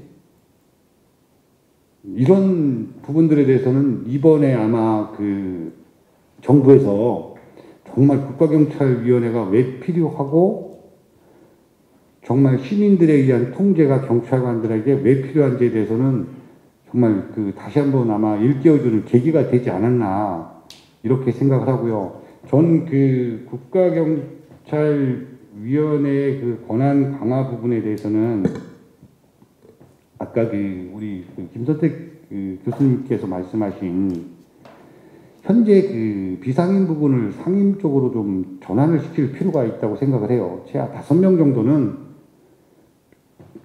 주 업무가 돼야 된다는 거죠. 그 다음에 사무국도 10명에서 15명 정도 해서 정말로다가 일을 할 수 있는 국가경찰위원회에서 경찰청에서의 그 정책이라든가 이런 것을 심의 의결을 하는데 그 부분보다도 좀 더 넓게 확대 해석해야 될 필요가 있지 않는가. 그다음에 지금 현재 바로 지금 또 이제 법적으로 이제 부딪힐 부분이 경찰개혁 권고 자문위원회인가요? 그 총리실 밑에 또 그 생기지 않습니까?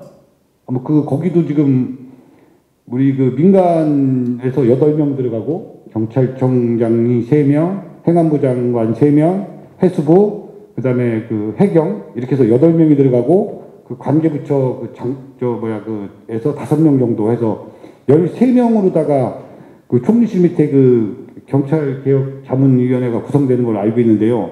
그럼 현재의 국가경찰위원회는 행안부 소속의 국가경찰위원회인데 이건 총리실에다가 만든단 말이죠. 그 법이 아닌 지금 시행령으로 만드는 거지 않습니까? 법으로 만든 국가경찰위원회는 행안부 소속으로 되어 있고 시행령으로 만드는 경찰제도 개문자선위원회는 총리실 밑으로 급을 더 상향을 시켜버렸단 말이죠. 물론 아직은 임시로 알고 있는데요. 이런 부분들이 이제 법적으로 부딪히는데 법을 위반해서 한다고 다 말씀을 하세요. 위원님들도 말씀들 하시고 전문가들도 말씀하시는데 원위치를 돌려놓으려고 해보니까 너무 어려운 거예요. 시간이 이제 그 부분. 30초 정도 마무리 안 돼, 알겠습니다. 그래서 저희들은 우리 그 현장 경찰관들은 앞으로 국회에서 그 주춤거리지 않도록, 또 현장 경찰관들이 지금 우리가 추진하고자 하는 일들이 옳고 정상적인 것이라는 것을 홍보해서 올 겨울이 가기 전에 내년 1월에는 다시 그 새로운 마음으로, 즐거운 마음으로 이런 토론회를 다시 했으면 좋겠습니다. 고맙습니다. 네, 우리 그 민관기 경위님의 토론의 말씀 잘 들었습니다. 근데 사실은 그 토론문에는 행안부 경찰국의 여러 가지 문제점들, 더군다나 국가경찰위원회와 충돌되는 이런 점들을 이제 강하게 또 잘 지적을 하셨음에도 지금 더 중요한 말씀을 또 하신 것에 의미가 있어서 제가 시간을 추가로 3분 더 드렸습니다. 지금 상당히 중요한 저는 말씀이라고 생각됩니다. 즉, 국가경찰위원회와 현장경찰관이 만났던 적이 이번에 처음이었다. 31년 동안 국가경찰위원회는 그냥 책 속의 위원회였다라고 하는 비판을 할 수밖에 없는 상황이고요. 그런 면에서 실질화라고 하는 것은 제 개인적인 평가로는 현장에서의 고충도 반영돼서 정책의 통로가 되는 그런 실질화가 되어야 되고, 아까 김성태 교수께서 말씀하신 그것이 이제 미국식으로 얘기하면 컴플레인트를 어떻게 해결하느냐, 시빌리언 리뷰 보드를 어떻게 구체화하느냐, 즉 시민에 대한 여러 가지 사항이 어떻게 인적화되느냐, 그러기 위해서는 조직도 필요하고 인원도 필요하고 경찰위원회 상임화가 더 필요하지 않느냐, 이런 그 맥락에서 실질화가 법 속에서의 실질화가 매몰되어서는 안 되고 현장과 시민이 영향을 받는 그런 의미에서 실질화가 필요한 것은 아니냐라고 하는 점에 중요한 함의점이 있었다고 생각을 합니다. 자, 이어서 우리 이창민 변호사님의 토론의 말씀을 듣도록 하겠습니다. 교회 운영위원 이창민입니다. 우선 초대해 주셔서 감사합니다. 그리고 김선택 교수님께서 발제하신 발제 자료를 꼼꼼히 잘 읽어보았는데요. 사실 저도 공부가 엄청 많이 되었습니다. 것을 바탕으로 해서 나중에 사법적 대응에 대해서 근거 자료로 삼으면 굉장히 좋을 것 같고요. 그 다음에 저는 아주 짤막한 발제 형식이 될 것 같은데요. 경찰국 설치에 따른 국가경찰의 역할 및 그의 대응인데요. 사실 사법적 대응 위주로 저는 살펴보았습니다. 왜냐하면 제가 소송 대리인이기도 하고요. 그러니까 변호사로서 소송 대리 역할과 변호인 역할을 하기 때문에 사법적 대응에 대해서 간략하게만 말씀드리고 마치겠습니다. 우선 여러 차례 말씀을 드렸는데요. 경찰국 설치와 지휘규칙 제정은 우선 정부조직법에 어긋나는 것은 수차례 말씀드렸습니다. 정부조직법 7조 1, 2항에서는 행정각부의 장은 소관사무를 통할하고 그 소속 지휘 공무원을 지휘 감독한다고 규정되어 있는데, 소관사무의 정부조직법 34조 소관사무의 30년 전에 치안 내지 경찰 사무가 삭제되었습니다. 행안부 장관의 사무가 아닌 것이죠. 사무가 아님에도 불구하고 사무를 하기 위해서 또는 사무를 관장하기 위해서 행정안전부대에 경찰국을 설치하는 것 자체가 위헌적인 사항이고 법률의 유보, 국회가 만든 법률에 위반되는 것입니다. 그리고 지휘규칙 자체도 경찰법 12조, 14조를 보면 경찰 업무, 경찰 사무, 경찰청을 지휘감독하고 통할하는 자는 경찰청장입니다. 행안부 장관이 아니기 때문에 지휘규칙 자체가 업무 보고를 받던 주요 정책에 관해서 무엇을 하든 간에 위헌입니다. 예, 그거는 계속 제가 여러 차례 말씀을 드렸고요. 그리고 경찰국 설치가 지금 2분에서 검토해야 될 게 행안부 경찰 제도 개선 자문위 회의와 관련해서 절차적 위법이 있는데요. 이것도 기록을 일절 남기지 않았으면 공공기록물관리법에도 어긋나고요. 그리고 입법 예고기간도 국민의 인권이나 기본권에 침해 내지 제한할 여지가 있음에도 불구하고 입법 예고기간은 특별한 사정이 없는데 4일로 단축했습니다. 주말을 제외하면 이틀이었는데요. 그래서 행정절차법 위반의 소지도 있습니다. 그다음에 내용적 측면에서는 이미 말씀을 드렸고요. 한 가지만 더 말씀을 드리면요. 경찰국 설치는 헌법 제96조 행정조직 법률주의 또는 행정조직 법정주의에 위반합니다.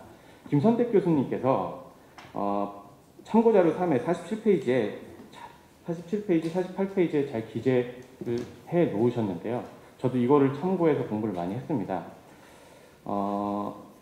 행정조직은 법률, 국회 입법부인 국회 법률, 형식적 법률에 의해서 행정조직과 그 소관사무를 대강이라도 정해놔야 되는데요.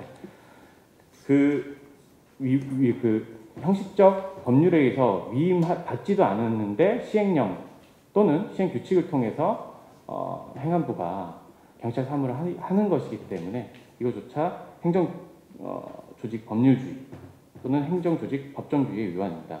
즉 행정조직에 대해서 입법부인 국회가 중요한 사항만큼은 적어도 핵심적인 사항만큼은 행안부가 치안 사무를 어느 정도 할 수 있다 또는 치안 사무와 관련해서 또는 국가경찰공무원법상 총경 이상의 인사재청권에 대한 사무를 관장하기 위해서는 행안부 내에 무엇을 설치할 수 있다 이런 식으로 법률이 정해놔야 되는데요. 그것도 하나도 없이 즉 정부조직법 개정 없이 시행령 또는 시행규칙을 통해서 규정해 놓았기 때문에요.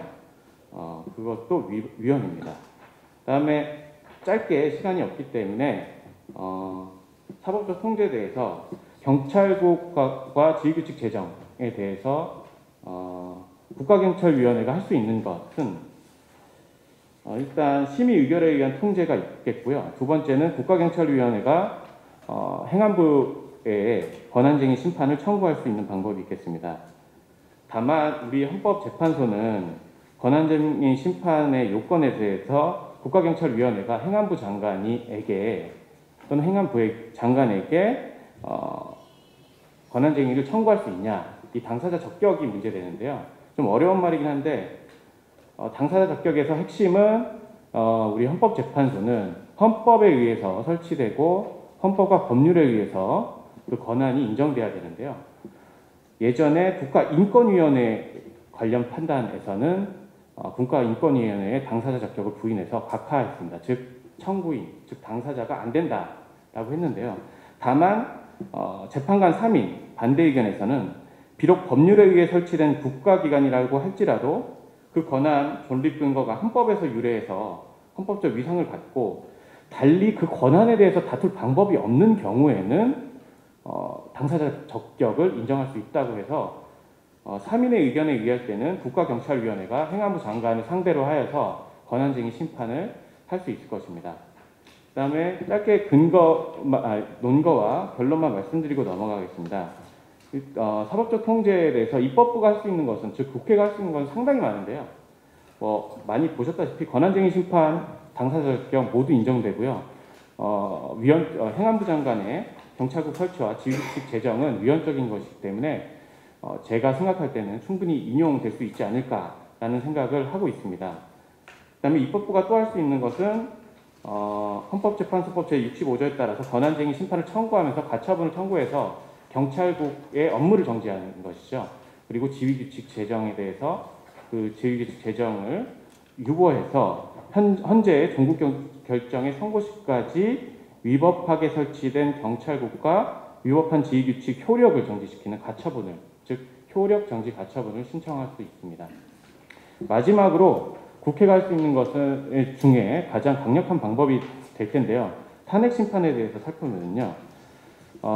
우선 탄핵에 대해서 정무적인 관점에서 좀 바라보기보다는 대의기관인 의회는 정무적인 관점보단 탄핵 심판 제도를 법치주의와 헌법질서 수호의 관점에서 바라볼 필요가 있습니다. 이번 사태에서 행안부 장관의 경찰국 설치와 지휘규칙 제정은 헌법, 정부조직법, 경찰법 등에 전혀 근거 없이 설치하고 지휘규칙을 제정한 것이기 때문에 이것은 헌법질서를 수호하는 관점에서 볼 때 탄핵 심판을 꼭 제기해서 사법부의 판단을 받아볼 필요가 있는 사항입니다. 그 다음에 마지막으로 탄핵 심판이 그러면은 헌법재판소에 인용될 수 있는지 여부에 대해서 살펴보면요. 이것은 조금 쉽지는 않을 것 같은데 가능할 것 같습니다. 왜냐하면 법 위반 외에, 즉 행정안전부 장관의 법 위반 외에 중대하게 법 위반을 해야 되는데요. 지난 2번의 대통령 탄핵 선거 사건과 임성근 판사에 대한 탄핵 사건에 있어서 중대성을 언급하고 넘어갔는데요. 헌법재판소에서 중대하게 법 위반됐다 측면에서 바라보면 이번 경찰국 설치는 형사사법체계의 공정성과 정치적 중립성에 대한 국민의 신뢰를 훼손하여 형사사법 기능에 심각한 장애를 초래할 수 있다고 판단되면 인용될 수 있다고 생각합니다. 마지막으로 이 형사사법체계와 통틀어서 경찰, 검찰, 법원 이 국가기관, 권력기관이 아님에도 불구하고 우리는 권력기관이라고 부르고 있는데요. 이 권력기관이 법을 위반하는 건 부패하거나 특히 국민의 신뢰를 잃어버렸을 때는 사실상 국가 기능이 마비됐고 나아가서는 국가의 제 역할을 못하고 그리고 신뢰를 회복하는 데 상당히 오랜 시간이 걸립니다. 좀 이렇게 비하는 아닌데 미얀마나 태국 다른 국가들도 같은 법률, 같은 3권 분립은 아니더라도 대부분 비유사한 법률 제도를 갖고 있는데요. 그들은 형사사법기관이 특히 신뢰가 없는 것이죠. 우리나라도 좀 신뢰도가 한 50% 내외를 받는데요. 어쨌든 이번 기회에 있어서 제도적으로 정비를 잘하고 사법적으로 대응을 잘해서 국가사법기관, 즉 형사사법기관의 신뢰를 잃어버리지 않았으면 좋겠습니다. 이상으로 토론 마치겠습니다. 이장윤 변호사님 토론 말씀 잘 들었습니다. 특히 그 국가경찰위원회의 권한쟁의 심판 청구와 관련돼서 당사자 적격성이 있느냐 여부에 대한 나름대로의 그 법률적인 이제 검토를 해주신 점이 가장 인상적이었던 것이 아닌가 생각이 드는데요. 비록 이 국가인권위원회의 사례에서는 결론적으로 당사자 적격성을 부정받았지만 그럼에도 불구하고 재판관 3인이 사실상 이 헌법기관과 준하는 독립성이 있는 기관이 달리 불복 절차를 찾을 수 없는 경우에는 당사자 적격성을 인정한다라고 하는 그런 의견도 있었기 때문에 한번 시도해 봄직하지 않은가 그런 토론에 강조점을 주신 것 같고요. 또 그 이외에 입법부에서 취할 수 있는 그 불복 절차, 권한쟁의 심판 청구와 그 탄핵 심판과 관련돼서 이를테면 과연 중대한 법률 위반에 해당되는지 여부 이것이 중요한 관건이 되지 않을까 생각이 되고 저는 그 개인적으로 지금 여러 가지 논의되고 있는 이러한 사항들의 일정한 정리 정도는 좀 필요한 것이 아닌가 국가의 법치라고 하는 그런 측면에서 말이죠. 아까 잠깐 말씀을 우리 최영렬 교수께서 하셨지만 똑같은 사항에 대한 그 국가기관의 해석 자체가 이렇게 그 달리되고 있는 이런 상황에 일정한 법적 정돈과 공적인 선언은 좀 필요하지 않는가 그런 생각도 해봤습니다. 오늘 그 마지막 토론을 맡아주셨는데요. 우리 그 박미숙 연구위원님께서 토론의 마무리 말씀을 하시지 않을까 기대해 봅니다. 오늘 마지막 토론을 맡게 되면서 발제자 김선택 교수님의 내용에 일단 기본적으로 전적으로 좀 공감합니다. 그리고 사실 민광기 협회장님 말씀 들으면서 제가 이쪽 분야 물론 경찰 전문가는 아닙니다만 전 행사법 전공을 했지만 국가경찰위원회에 대한 걸 이번에 사실 처음 좀 알게 되었습니다. 이 기구의 성격을. 모 교수님이 경찰위원회 위원장을 했다더라, 누가 경찰위원이라더라 이야기를 할 때 저는 통상 제가 많이 참여하고 했던 위원회, 자문위원회 정도로 생각을 했었습니다. 네. 그래서 그러한 인식은 경찰에 몸담고 계시는 우리 현장에서 뛰시고 계시는 분하고 인식 차이가 거의 없구나. 이건 뭘 말하느냐 하면 경찰위원회가 그동안 존재감이 없다라고 하는 걸 알 수가 있죠. 이게 국가 경찰권에 대한 명실상부한 통제기구로서 기능을 했더라면 아마 제가 형사법 했지만 검경수사권 조정 논의나 등등등 할 때 이 경찰위원회 실질적 문제를 할 때 이 기구가 뭐구나, 왜 이 기구가 91년 경찰법 제정 우리의 친한 한 역사를 반추하면서 소위 치안 문제를 관한 한 경찰 업무를 독립해 보겠다던 그러한 대가를 치르고 만들어진 그런 위원회였구나 라고 하는 것 정도는 좀 알고 이 위원회의 위상에 대해서 이게 왜 이렇지? 라고 하는 의문도 제가 좀 가져봤을 법한데 전혀 그러지 못했다라고 하는 것을 반성하면서도 이거 한편으로 제 잘못만은 아니구나 라는 생각을 좀 하게 되었습니다. 그래서 저는 경찰위원회 문제는 경찰위원회 자체보다는 사실 검경 수사권 조정 논의할 때 수사권 확대 그리고 뭐 소위 말하는 최종 수사 종결권이라든지 등등을 우리가 권한 확대를 가져오면서 경찰에 대한 통제는 이 권한의 확대 대신 이 막대한 권한을 또 행사하는 숫자도 많지 않습니까? 그러다 보니까 이에 대한 통제가 필요하다라는 논의는 무지 많은 전문가들이 했었습니다.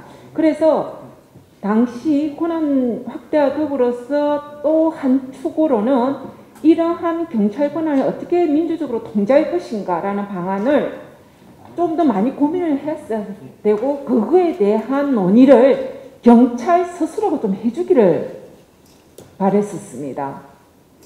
그게 경찰위원회 실질학적으로 가든 아니면 오늘 우리 발제자분께서 말씀하신 시민통제기구로 가든 어떤 형태의 기구가 국가수사본부 설치와 더불어서 수사에 대한 국가수사본부의 설치와 더불어서 통제기구의 설치 필요성 그리고 최종적인 어떤 성과 이 부분에 대해서 우리는 어느 한 부분을 기대를 했던 건 사실입니다.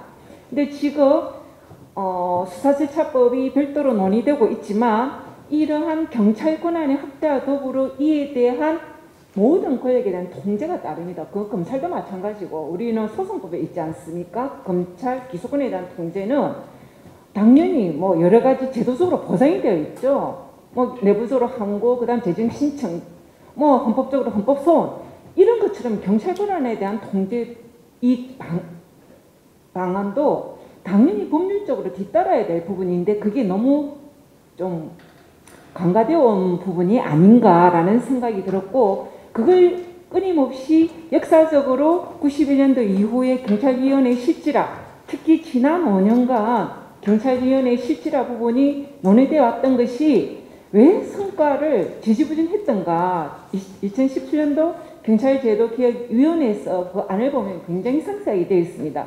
제가 김승택 교수님께서 제안하신 내용을 보면서 결국 그 당시 제도개혁위원회가 심의를 기울여서 만들어내었던 그런 구상들이 왜 우린 좀 더 논의를 깊이하지 못했던가라는 그런 좀 생각을 하게 되면서 이 한편으로는 경찰은 어느 정부든 놓치고 싶어 하지 않는 권력기구인가 보다 라는 생각을 하게 되었고 또 그것을 반증하는 것이기도 하다라는 생각을 했습니다. 그래서 저는 경찰위원회는 어떤 형태로든 거체적 입법 영역을 보더라도 당연히 경찰에 대한 명실상부한 통제 그리고 중립성을 보장받아야 된다라고 하는 것을 다시 한번 강조돼야 될 것이고 이게 우리 입법 역사에 부합하는 것이다라는 생각을 하면서 이 구체적으로 과연 경찰위원회가 그 합의적 행정기관으로서 갖춰야 될 소위 우리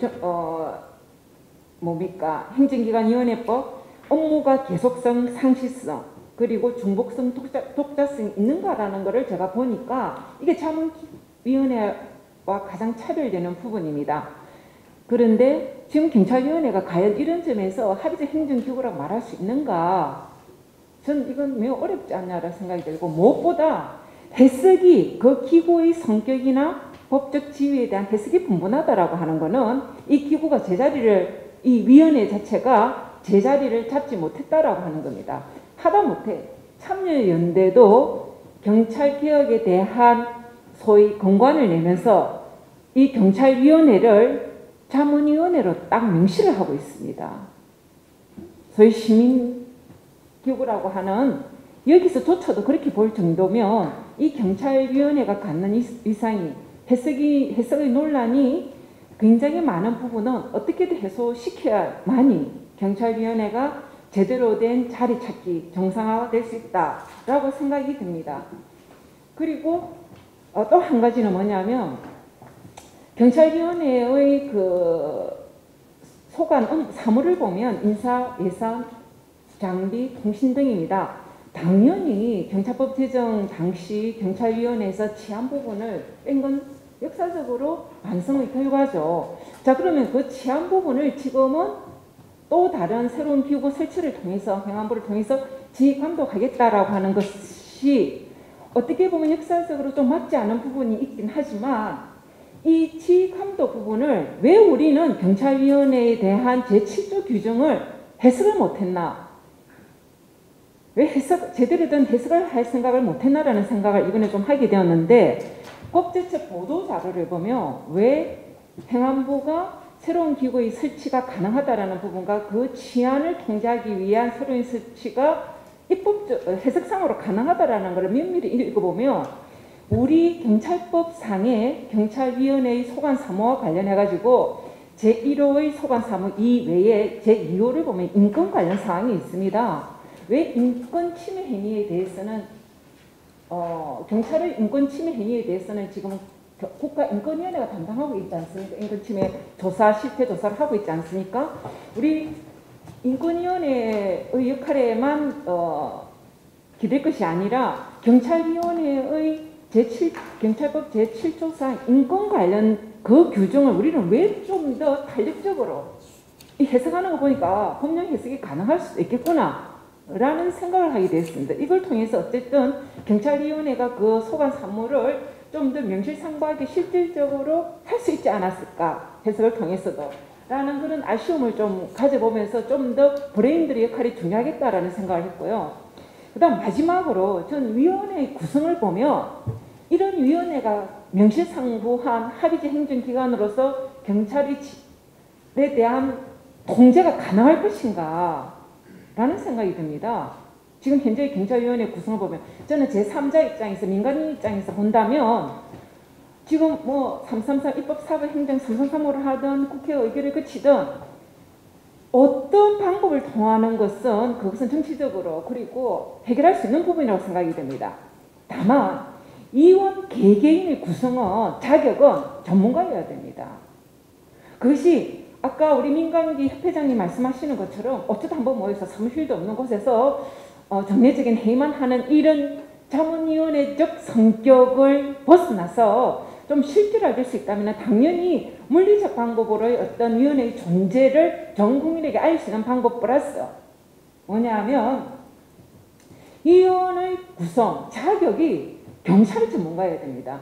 제가 조금 전에 지금 경찰위원회를 비판하는 건 아니고 우리가 실질화에 있어서 제가 위원들의 이 소위 자격을 이렇게 쭉 봤어요. 지금 참 시급하게 해결될 것은 김호철 지금 현재 위원장님도 국가경찰위원회를 이번에 경찰국 신설과 더불어서 좀 제대로 실질을 하겠다. 법률 개정을 법률 입법적인 노력을 하겠다라고 자신 있게 인터뷰를 하셨는데 전 그거 늦었지만 당연히 해야 된다고 생각합니다. 경찰위원회 위원장이 어떤 명분으로만 있는 것이 아니라 실질적인 역할을 좀 해야 된다라고 생각이 들고 이 위원회 아까 말씀하신 것처럼 뭐 다 상근직을 할 거냐라는 그런 부분은 또 장차 논의가 필요할 것이지만 이 위원회의 구성을 좀 더 실질화하고 좀 책임 있고 아까 말한 업무의 계속성, 전문성, 상시성 이것을 충족할 수 있는 합의제 행정기관으로 자리 잡기 위한 이 법률상 내용들을 충족할 수 있는 위원들의 구성 그리고 업무 내용, 소관 사무의 명실상부화 이것들이 이루어져야 된다고 생각합니다. 네, 이상으로 발제자분과 토론 분자분의 의견에 대해 너무 감사합니다.